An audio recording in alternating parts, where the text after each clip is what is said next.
Hello YouTube and people of the interwebs, welcome back to another Doctor Who video. Today we're going to be discussing this article which came out this morning from The Observer. Lost Doctor Who episodes found, but owner is reluctant to hand them to the BBC. Now, this is definitely going to make for an interesting read, because Doctor Who, as many of you know, unless you've been living under some sort of rock or just aren't a Doctor Who fan, which, if that's the case, why are you watching this channel? But as many of you will know, Doctor Who has loads and loads of missing episodes. I think the main ones missing are from the Patrick Troughton era, but over the past few years they've been doing animations and different forms of recreations in order to bring these episodes to life. However, it's materialised today that there are still existing episodes out there and people know where they are. So it does bring about the question, with the 60th anniversary on the horizon, are we going to see these episodes within the near future? Maybe they'll come out on Disney Plus or something like that, just to bring life back into these episodes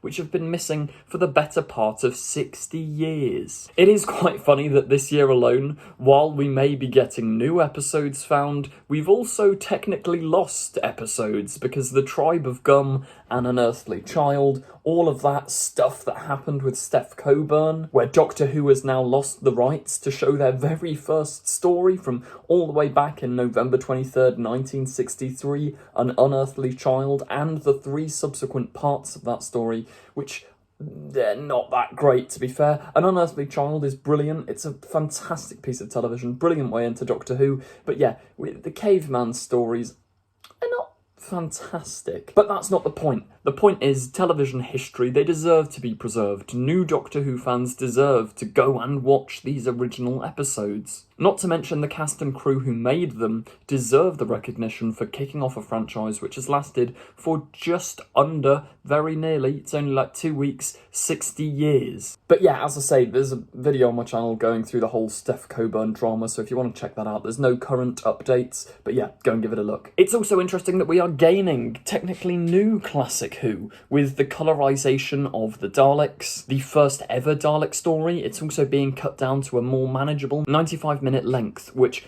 I personally think is a fantastic move. I can understand why some people out there would be like, no, I don't want the Daleks to be cut down, it's not the original.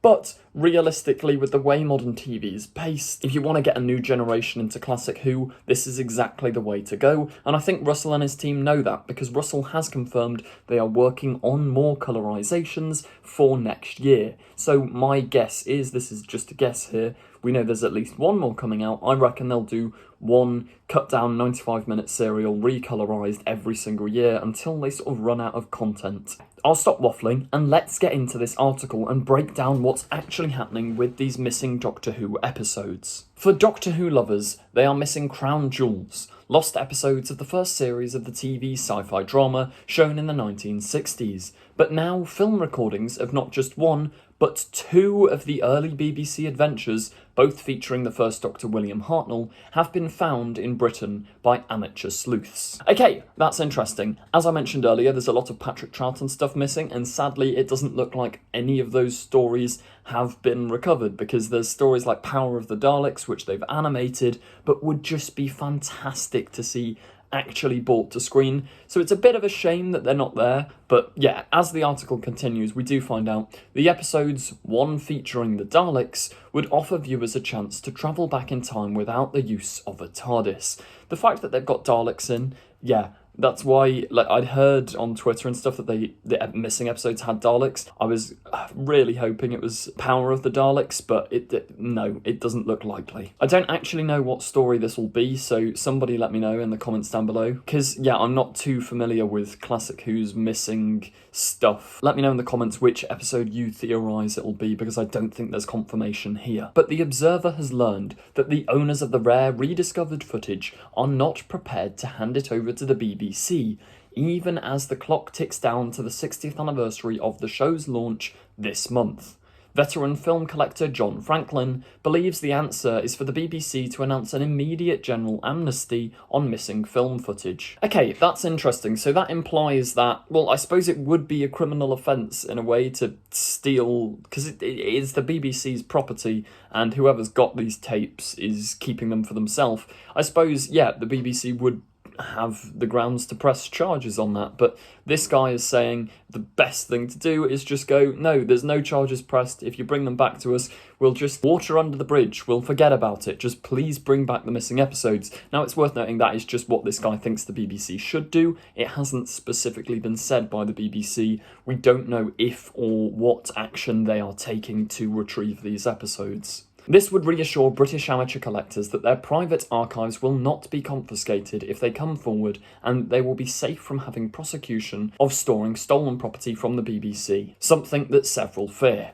Yeah, as I say, that makes complete sense. You would be fearing if you've stolen the BBC's property. And just on a personal note here, I don't really get the whole, like, haha, I'm going to steal this DVD and nobody else can watch it ever. Obviously, it's not going to be a DVD because it was the 1960s. But point being, if you've got them, and there's a very slim chance that whoever owns them is watching this video, there's thousands of fans out there who would love to see it. Why do you need to be selfish? What are you hogging it for? I felt a little bit like the 13th Doctor giving a speech there. But you get the point. There's no reason to just hoard all of these episodes. You might as well give them to the BFI or some form of third party that will not get your collection confiscated. Some of these collectors are petrified, said Franklin, who knows the location of the 2 missing Doctor Who episodes, along with several other newly discovered TV treasures, including an episode of The Basil Brush Show. Bring back Basil. Why have we stolen his episodes, guys? He says, we now need to catalogue and save the significant television shows that are out there. If we are not careful, they will eventually be dumped again in house clearances, because a lot of the owners of these important collections are now in their 80s and are very, very wary. That's a good point as well. Like, a lot of these people who've been hoarding TV since the 60s are aging, and if they sadly pass away, then people might not know what this collection of tapes are, and they might end up in the bin. Like, these are important things of TV history. You might as well document them, give them to the BFI, give them to the BBC, put them somewhere that will not allow them to become lost to time. Because it's very rare that we're going to find any more Classic Who episodes, because film deteriorates over time. They may as well just give it back to the BBC. Discarded TV film was secretly salvaged from bins and skips by staff and contractors who worked at the BBC between 1967 and 1978, when the corporation had a policy of throwing out old reels, and Hartnell's Doctor Who episodes were far from the only ones to go.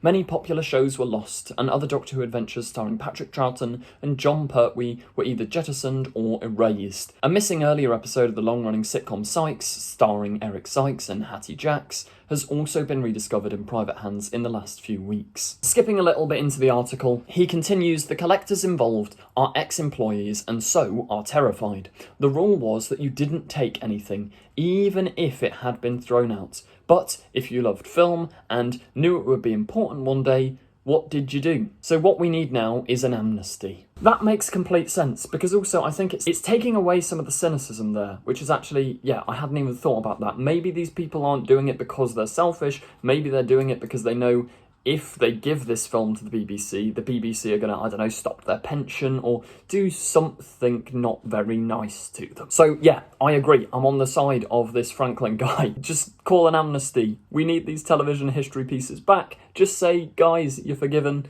Give them back, and then sue them into the ground. Don't actually do that last part. But yeah, I think we get the idea. Let me know your thoughts in the comments down below. If you did enjoy this video, please do remember to like, comment, subscribe, and hit the notification bell to make sure you stay up to date with all the latest and greatest Doctor Who news, especially around the 60th anniversary. Thank you very much for watching, and goodbye.